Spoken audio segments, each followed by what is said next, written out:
It's true. I was just saying, yeah, I can't wait. Congrats on your... Hold on a moment. Let me, all right. Can you hear me clearly? Yeah, can you hear me? I'm pulled over on the side of the road. Not the best. No, it's very rock and roll. That's awesome. So congrats on Red Hands, Black Deeds. I mean, how's the year been going? It was good. It was, I mean, we could have asked for a better supporting year for a record. I mean, we had a really big arena tour we've never done. Arenas and, stadium type size events for so many shows, so we've never had a chance to do that. That was pretty killer. And, yeah, I mean, the reception was good, and people are kind of settled in now to kind of like the vibe change from this record, from the last record. Okay. All right, good. I'm glad it's going well. I love listening a bunch of times to Come Up. I just think it's so beautiful. I really love that song a lot. And, Thank you. Yeah, really, really. It's just great. And then also, well, I'm going to, just for people who are going to be reading this, how did you come up with Shaman's Harvest, the band name? Well, that was we had a lot of really, really bad band names. Can you tell us some of them? We love that. Yeah, I think one was Purge. Uh-huh. Which is... Yeah, that's kind of, for girls who have issues with Yeah, that's definitely not his vibe. And then I think one was like Autumn Harvest. I think when we were starting to get down. Very Hallmark, very Hallmark, okay. Yeah, very Hallmark, or some sort of like Lady Wash or something. Wow. But it's hard to come up with names, especially now with so many, Yeah. I mean, it wasn't Shaman's Harvest. We just landed on that because it was the best of a lot of bad decisions. Well, it's very positive. As you know, shamans are good for healing, so that's very cool. And plus the messages, it goes with you guys. I mean, my gosh, your songs are about things changing and positive energy and, what you go through in life and so many causes, and I like that. That's another thing we really, here at Tru Rock Revival, we really like that about you guys as well. So that's awesome.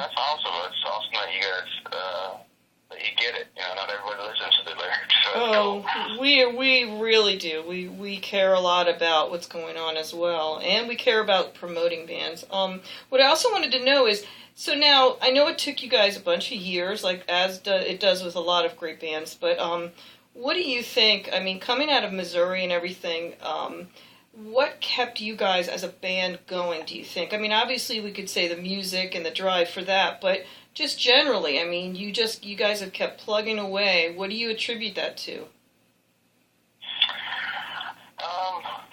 So many things. I mean, I think the short answer is, I think Missouri did play its hand in that. It had a hand in that. I think. Who did? What had a hand in that? I'm sorry. What would you say? Just being where we come from. Oh, Missouri. Oh, absolutely. Yeah. I read that. I mean, I've read some of your other. Okay. So now, how is it in Missouri? I mean, are there many venues? How long does it take, or do you stand out in Missouri, do you think? I mean, on both the far east and west side of the state, there was always plenty of venues to play back in the day. But where we came from, there was really only one kind of, and it was like a biker bar, and that's kind of what we cut our teeth on. Cool. And there was a biker bar, and then there was like this blues chip joint. That was also like a pizza parlor. Because people like eating pizza and burgers when they see naked ladies. Yeah. Okay. Right. They do. Yeah. Okay. It's true. Yeah, I mean, it's kind of, it was there was no like real like clubs, for us to have anything to kind of bounce new material off of or anything like that. So it was cool. I think that also has a part in it. I mean, we didn't come in early on pampered, I guess, for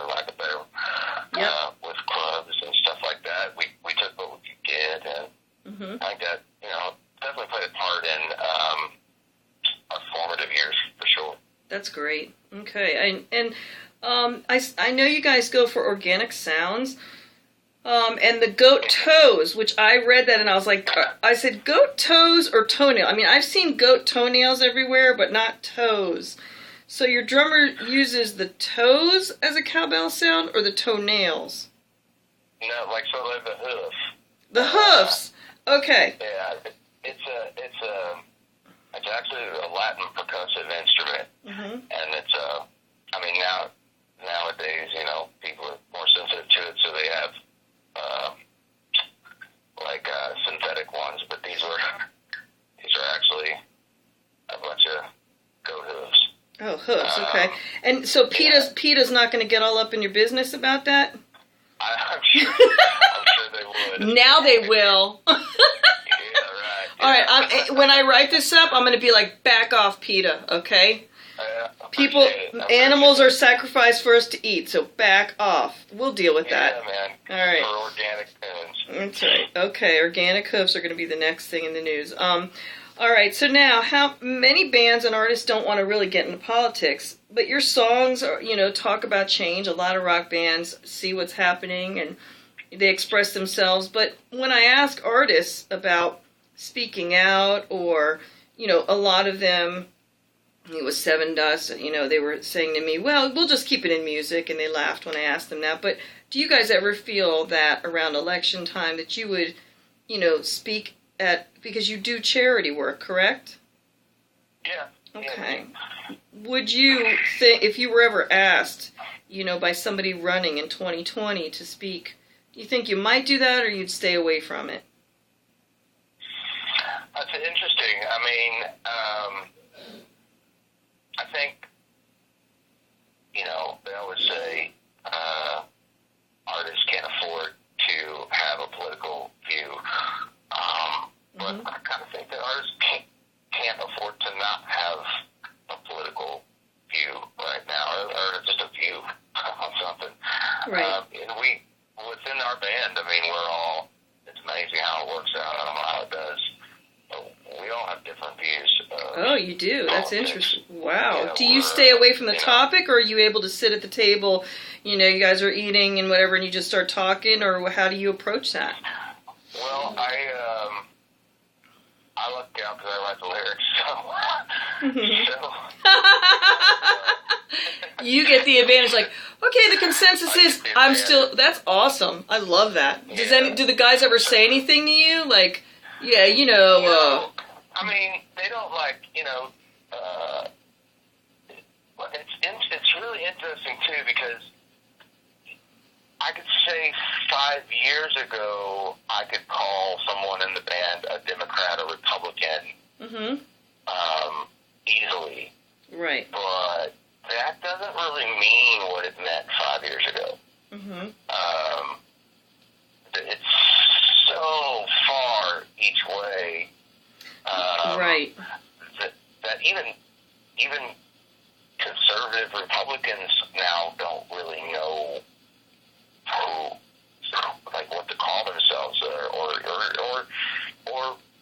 moderate Democrats. There's really no home for either one of those. They're just kind of like, man. So we just kind of try to stick to the policy and not the party anymore. It seems like we. With all, it's an interesting juxtaposition, because there's this polarization, in Washington or politics or whatever. But within our demographic, like now we can start. It's easier to see the other side's point of view somehow, I guess, because it's so. I don't know why. Really, to tell you the truth, I have no idea why we're able to kind of, reach across the aisle within our band. Yeah, but that, I mean, don't we wish that more of that was going on when it comes to media as well as the Senate? Sure. And, we all are a lot. It's I love that you're saying there is the polarization, because it's true. A lot of us are feeling that. I mean, because we're seeing it played out in the media and everything else. But then when you are among people, I mean, what you're saying, I guess, is that it's more peaceful than that, and you're not having that every single day necessarily. Right. There is common ground, and which I like to hear that. So if Trump asked you and I don't think go ahead. that we would be able. Sorry, I don't think we'd be able to see as much common ground, like understand that there is more common ground within each other if it wasn't so polarized in media and. Okay, interesting. Oh, that's a good spin on. I mean, that's a good. I see. So it's making us come together more. Yeah, that's true. I would agree. Almost like we're afraid it's going to get too divided. Interesting. Yeah. Yeah. Well, I like to think that anyways. Yeah, well, so do I. I really would hope for that, and I hope music can help that. What else? I was going to ask you to move to, because I don't want to keep you on the side of the road. Where are you on the side of the road? Where are you? I'm in this little small town called Freeburg, Missouri. Oh, okay. I think they got a gas station and a bank. I think that's about it. Are you at the gas station or are you at the bank? I'm in between. I want to be able to experience both parts of the town. And that may be, that could be a first line of one of your songs, that you're sitting in your car in between a gas station and a bank. You never know. You may want to use that. Go ahead. Anyway, so now... They both want my money. About depression and the song, I want to talk about it. So many people have that. Mental health now has become a big issue with the Stoneman Douglas as well as the Las Vegas shooting. And so everybody is going through, there's depression watching the news. People go through depression in phases. The song that Come Up, you alluded to, that it helped you with your own way, expressing your own depression. So what helps you to cope besides music? Are there any other things for people reading this who can relate to that? What helps you? Well, I think it's important that this is just what helps me. Just action really, and that's really kind of what that song is about. For me, what works is forcing myself to get up and go to the gym. Don't want to fucking whatever. Go for a swim. Go on a hike. Just something some sort of physical action. To even if I'm faking it for a while, because eventually it'll start kicking in some of those endorphins, or something. That just works for me. It's really hard to get out of there. Oddly enough, making records is for me it's kind of a depressing. You really gotta internalize. So I do. I like to internalize when I make a record, and sometimes you get really down in there. And I understand what you're talking about, because the way correct me if I'm wrong, but is it in expressing how you feel, you've got to go there? Yeah, you have to realize how you feel before you can even express it. So, you have to experience those feelings, and I tend to write from a darker place. It's more simple for me. And I have a hard time writing a happy song, but so I tend to turn even I've never in my life been able to write a good time party song. I wish I could. It's not part of my. It's not in there. In my wheelhouse. Maybe that's when you mix up the Texas blues and the Motown. That's as light as it'll go. I think that's about as light as she gets. Yeah, but you got to be yourself, right? What would you tell another musician? Yeah. If a musician came to you and said, "Man, I can't write," what would you say to him? If he's like, "I wish I could write." Yeah, don't bullshit, man. You got to be honest, because people feel it. Yep. They know when it's bullshit, when you're bullshitting your way through it. Yep. When you're just trying to write a radio hit or whatever it is that your intent is. Right. They know that you're, when it's full of shit and when it's real. Yep. And then it only won't work for the purpose that you were trying to write it in the first place.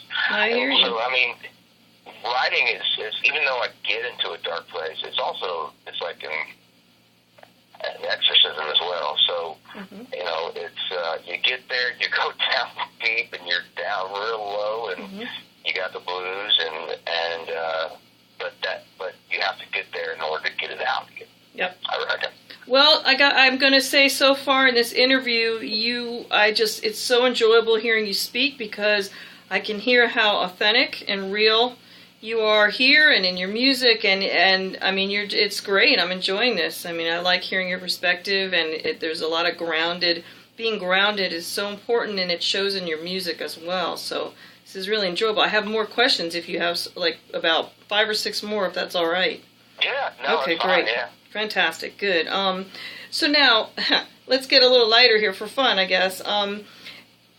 How about the day jobs you guys had? Are there any good stories? I mean, I'm figuring you're a bunch of guys, you know, you're doing this for so many years. What are some day job things that you guys had to do for younger people who are working and doing music and they're trying to buy equipment?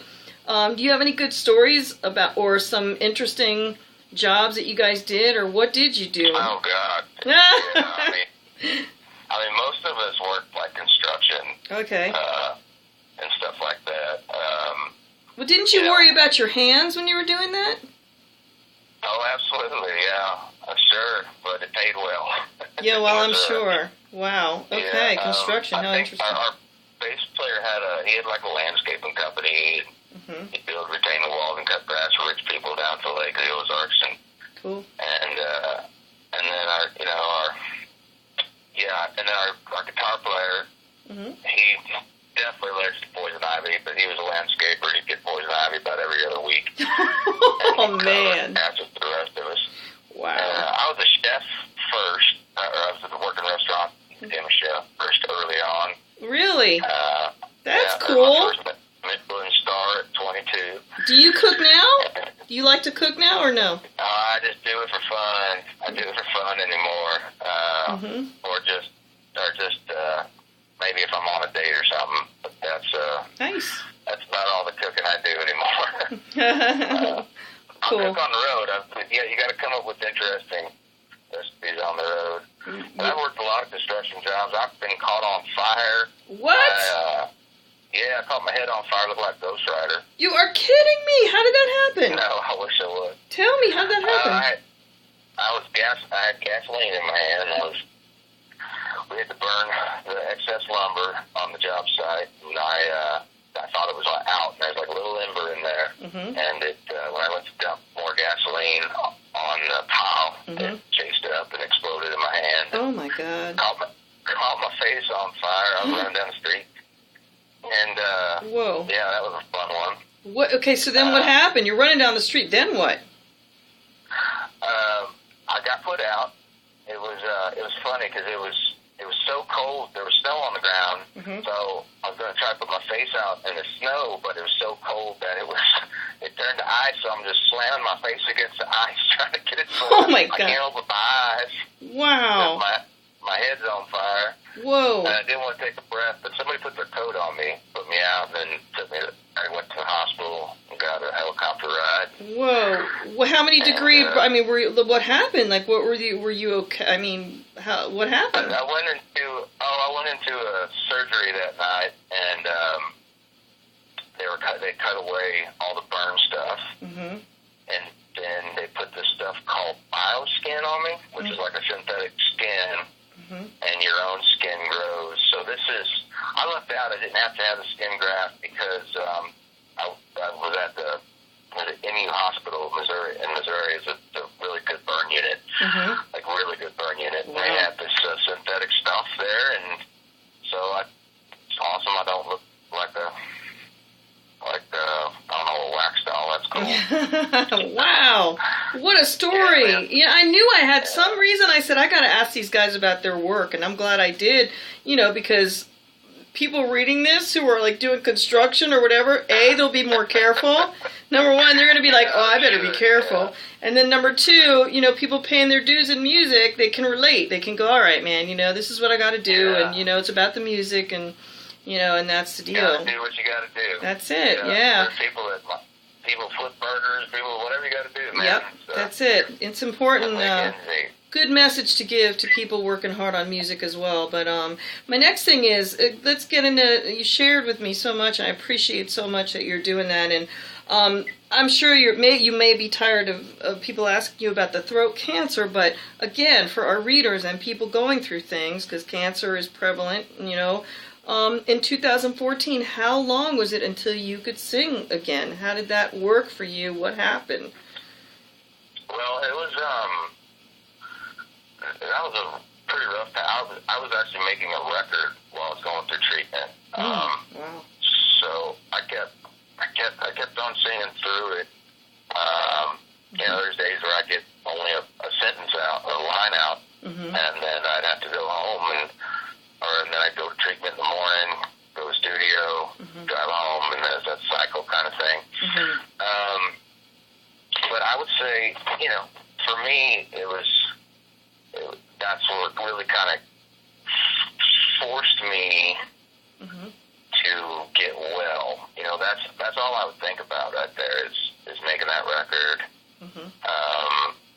And I thought it'd be my last record I'd make, so I wanted it to be, obviously, I wanted to say something that meant something.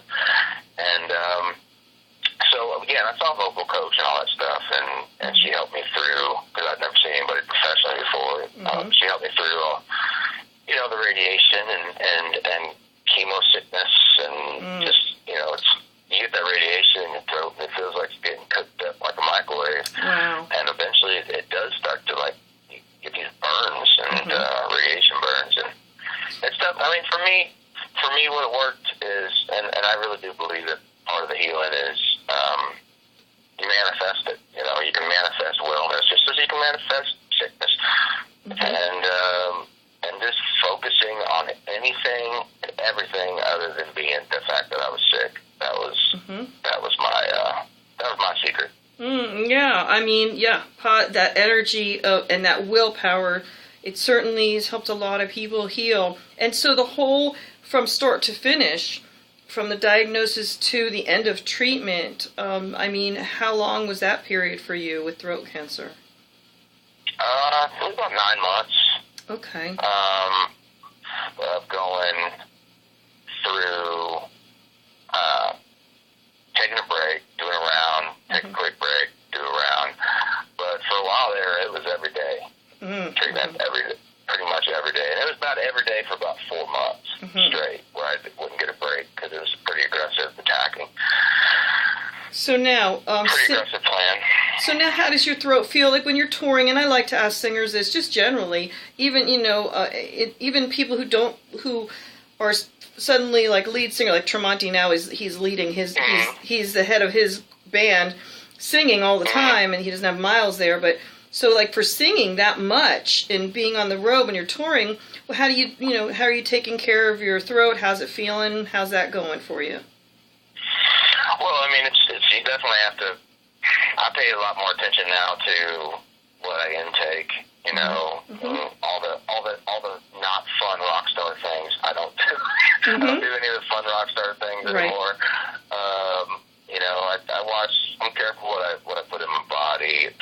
More careful anyway, I should say. And just getting as much sleep as possible, which is not an easy task when you're doing it. How do you sleep when you're on the road and you're not in your own bed? I mean, is that comfortable? It's funny because the first couple weeks for me, it takes me a couple weeks to get in that the repetition and find my mojo. But after that, I go home. I have a hard time.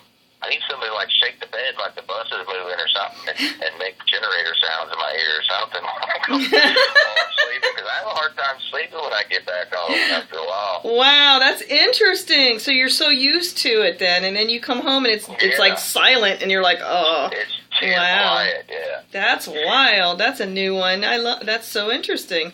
I have another, let's see. Do you ever think that some of the causes or the things that you guys believe, do you think it would cut off if you ever had discussions with some of your fans? And would you ever get into those discussions about immigration or things you believe in, or would you just, I mean, what would you do if a fan wanted to have those discussions with you about what you guys believe in? Well, if they wanted to care about what one of us thinks about, what we're trying to say in a song, I might have that discussion with them. Mm-hmm. But it's not that I'm afraid to have what they think or what I think, because, that's how you write a damn song. But it's more about, it takes away, it kind of robs what the song means to them. Yeah. By explaining your outtake, explaining how you feel about, or how you were feeling about when you're writing one of your songs. Okay. And again, we're so wide on what our beliefs are. I mean, we don't have any like real asshole bigots or anything in the band, but we do have different policy beliefs, I guess. So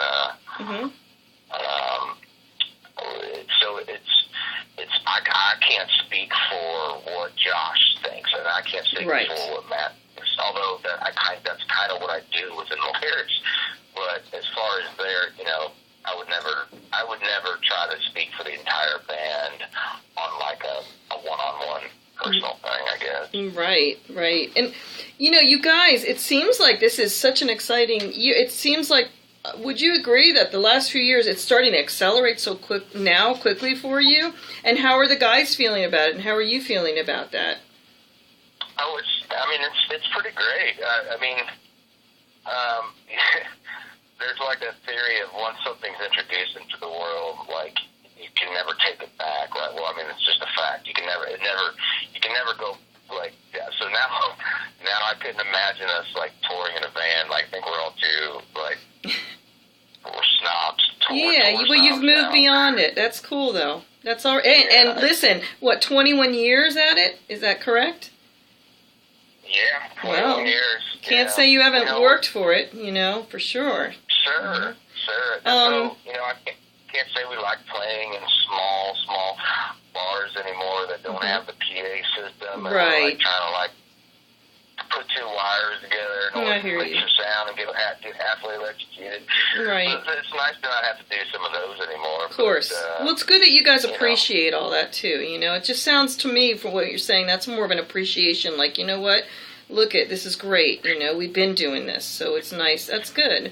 Now, what about this? The best rock and roll moment of meeting one of your idols. Has that happened for you guys yet? I've had one of the worst rock and roll moments of meeting my idol. I was meeting Slash. Wow. And we were just, this is probably, this was like 6 years ago. And we were playing Rock on the Range. I think, it was Rock on the Range. And he was playing, and he had a bottle of Jack Daniels, and he passed it over to me. And I just, I wanted to, be really cool and just take a drink and hand it back to him and just be like, yeah, man, how's it going? But I wasn't. I just, instantaneously fangirled out on him. I was like, I really love your work, but, how did you get these tones? And I was always questioning. He was just like, I love it. At me. That's awesome. Can I get that bottle back? And I was like, oh, yeah. And he handed it to him. He just turned around and walked away, and I was like, shit, I blew it. Yeah. Oh, my gosh, that's hysterical, though. You guys must have cracked up, though, in a way, oh, absolutely. Yeah. After the fact, when he walked away, and I stopped being so embarrassed about it. The rest of the guys thought it was hilarious. Oh, that's great, though. It shows how human you are. That's cool, you're always gonna, you can't always be cool, man. No, man. I'm very rarely cool. Me too. I know, I got it. So now, can you tell us when you're sharing the stage now, when you're going on these tours with all these great bands like yourselves, who have you enjoyed, being with or being around the most or sharing the stage with the most? I'll tell you, one thing I was really surprised and just kind of humbled in the sense of, we have these preconceived ideas how someone is before we even know them. But when we did that Nickelback tour, I think those are the most genuine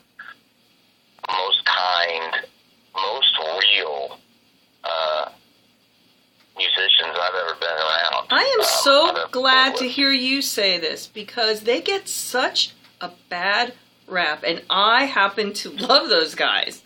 And why do you think they get a bad rap? I don't understand why people dog them so much. Well, watching them, I mean, look, the bad rap is I mean, it really just affirmed to me that the whole bad rap thing is it's bullshit. I think jealousy is a part of it, maybe. Right. Okay.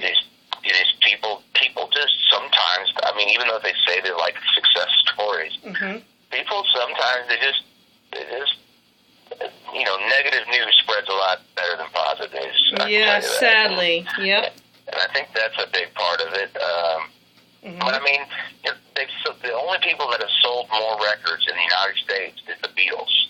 Wow. Yeah, they're the only band that sold more records in the United States. So obviously somebody likes them.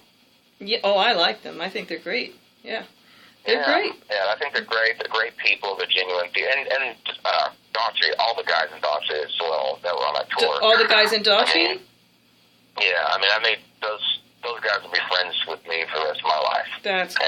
I love it. And that is great. Really good people. Oh, love hearing that. And we're pretty. I mean, it was definitely a tour that I'm not sure we belonged. I was grateful for, but because we're like the bluesy old kind of vibe and kind of a classic sound sort of, and there's some Appalachian kind of vibe going on sometimes, and so I never would have thought it would have worked out, and I really did. But do you think, because let's say when I hear you saying that, but on some of these rock tours or we go to these festivals or go to these tours and hear a slew of bands in a day. It's really cool. Like at Fort Rock, it was very cool when Texas Hippie Coalition came out, because they weren't metal. You know what I mean? So we weren't hearing the artillery fire drums, and you know what I mean? Now we were hearing somebody else, and we loved it.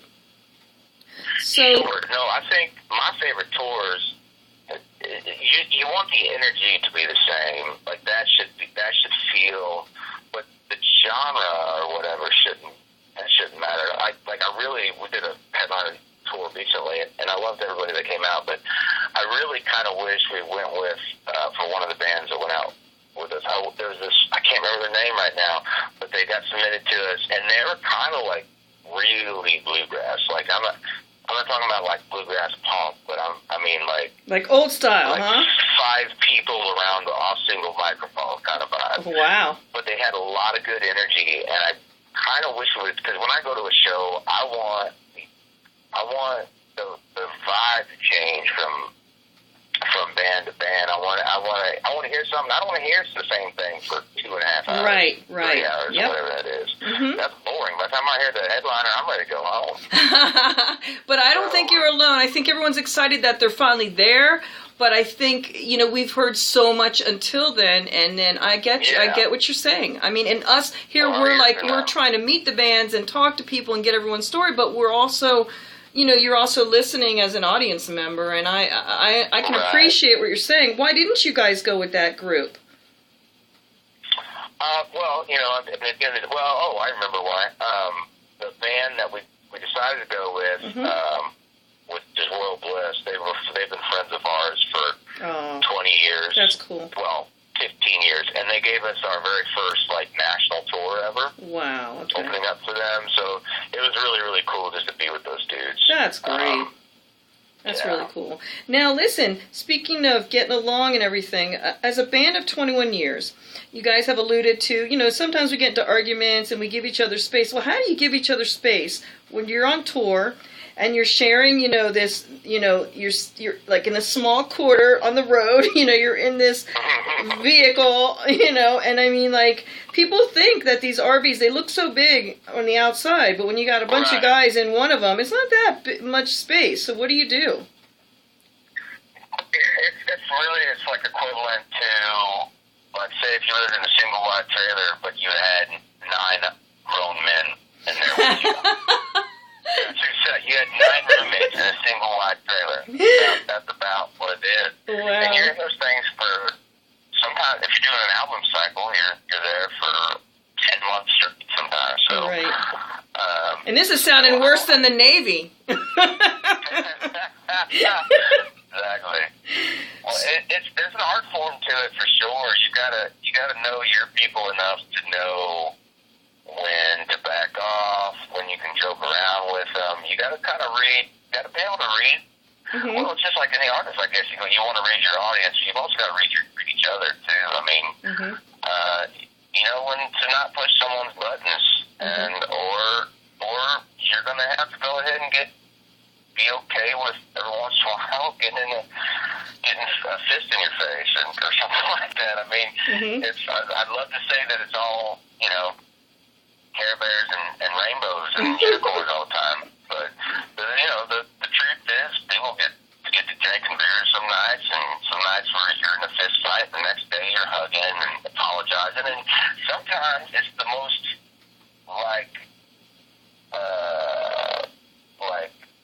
useful bit of therapy. Like you get the most result when you do have a fist fight the night before, because you worked through some shit that you were trying to suppress for a while and keep from bringing up to keep the peace. And sometimes it just doesn't. It's not really healthy. You have a great.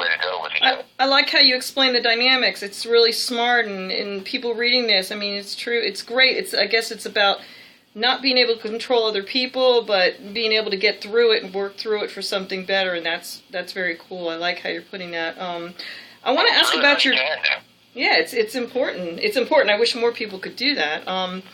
Your dad is from is it Lumbee, in the Lumbee tribe of North Carolina?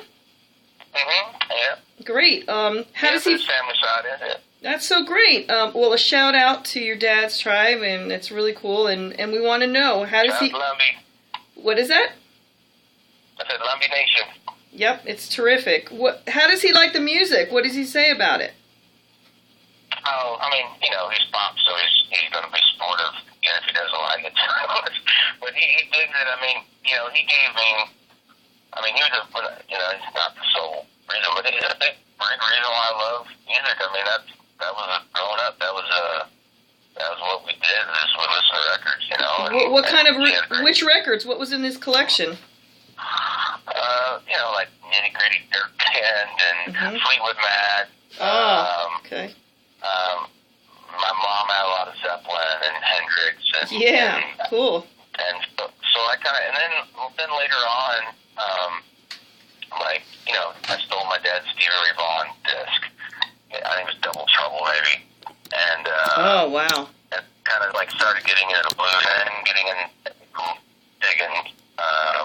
what Stevie was into, going back to what. So yeah, I think my dad not being too pissed off that I stole his records and his CD collection, I think that's a big part of. He's thrilled now, right? Yeah. So yeah, man, he did, and he tries to come out when he can, and it still works. And do you get family members? Do they ever come to the studio when you're recording? Do you ever do that, or you just try to keep everybody out of the studio when you guys are making an album? I try to keep everybody out of the studio up until a certain point. And then, like my brother, for instance, he was in the band some years ago. So I kind of respect his opinion, and I want to bring him out at a certain point, just to bounce shit off of him and see what he thinks, Great. Because it is not. I mean, all of us artists, every artist, and no matter what their medium, I think they still, even though they don't claim they don't, they want. The respect of the people that they have in their life. If you got a girlfriend, a boyfriend, when the song's over, you just sit there with bated breath, right, waiting for them to give you a positive kind of thing. We're all looking for a positive. Sure.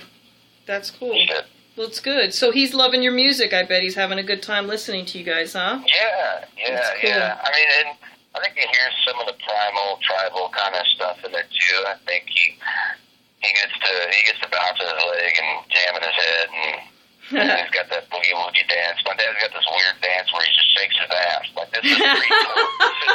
This is before twerking was invented.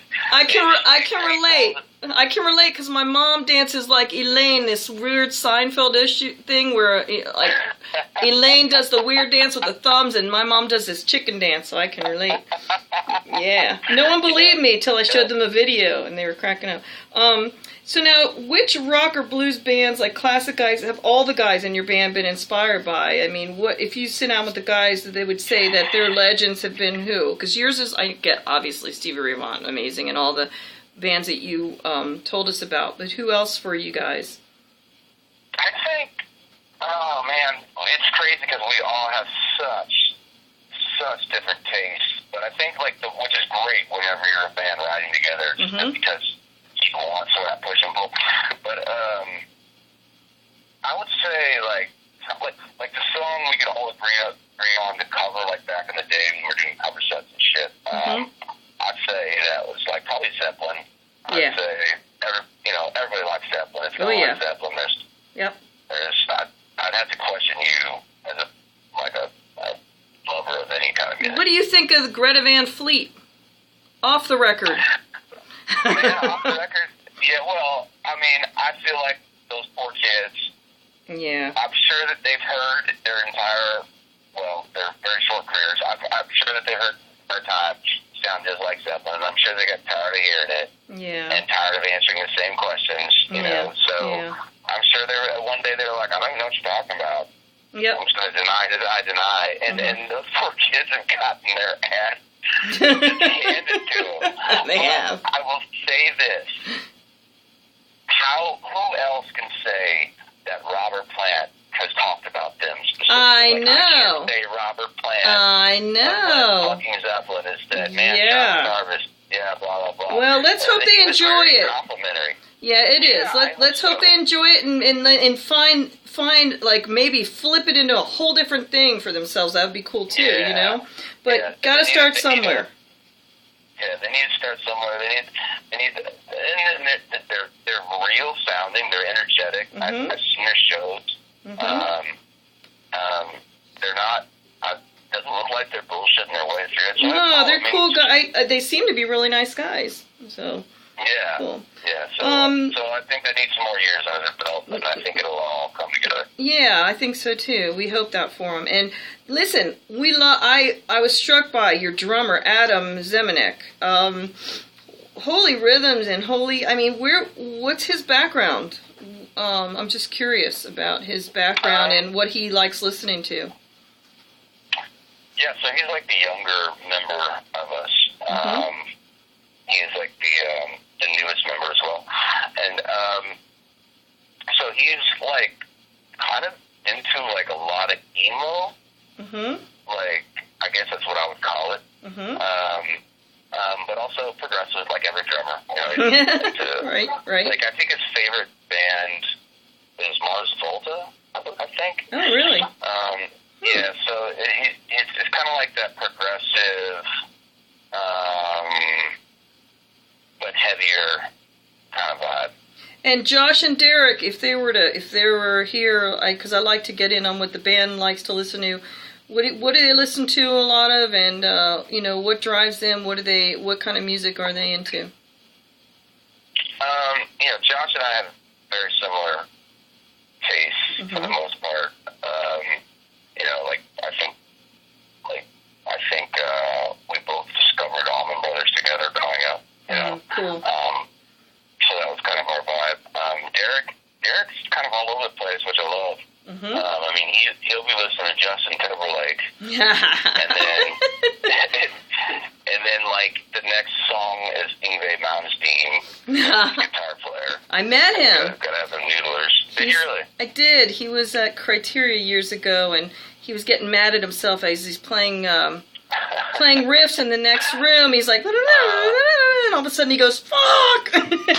He puts his guitar down, and I had to walk through, because I was recording in another room, some of my originals. I had to like walk through this smoke-ridden room with like a billion guitars laid out, and I was like, what is this, a guitar shop or a head shop or what? But it was cool. It was interesting to see, he's still riding around town here, just, retired and relaxing, so In South Florida. He just rides around in his red souped up car, hanging out, chilling, you know. Yeah, good for him, I say. Yeah, why not? He's put a lot into everything. But your bass player, what does he listen to? Like early on, it was all like he's one of the biggest Pantera fans I know. Oh yeah, great. So it was super heavy. Mm-hmm. So like, he was just pretty much predominantly metal, and then lately I think he's been listening to like Monster Truck. Mm-hmm. Cool. Rival Sons, which I love. Great groups. Oh yeah, Rival Sons. We love that. We want to get a chance to speak to them. We're looking into that. We like them a lot. Good. Yeah. No, they're one of my favorite bands out right now. It's great. He's listening to the Blackstone Cherry, a lot of stuff like that. A lot of riff rock kind of stuff. That's great. Well, it's all great. Well, listen, it's gone much longer than I thought. You are great to speak with. We hope we can speak to you again. And I can't wait. Thank you so much. I feel like I would hang out with you, man. I would just definitely want to sit and chat with you. I like your take on things, and we love how socially conscious you guys, just generally how your music is real and how you are real now. I can honestly say you sound great. Yeah, and thanks, it's great talking to you. Thank you for being, we're looking forward to everything you do. That's all I want to say now. So. Awesome. Cheers to you, and I guess be looking for a new record sometime soon. Okay, you let us have your people call our people. Let us know, because all right, and good luck. Have a great time, and take it easy. All right, cheers to you. Cheers. Bye. Bye.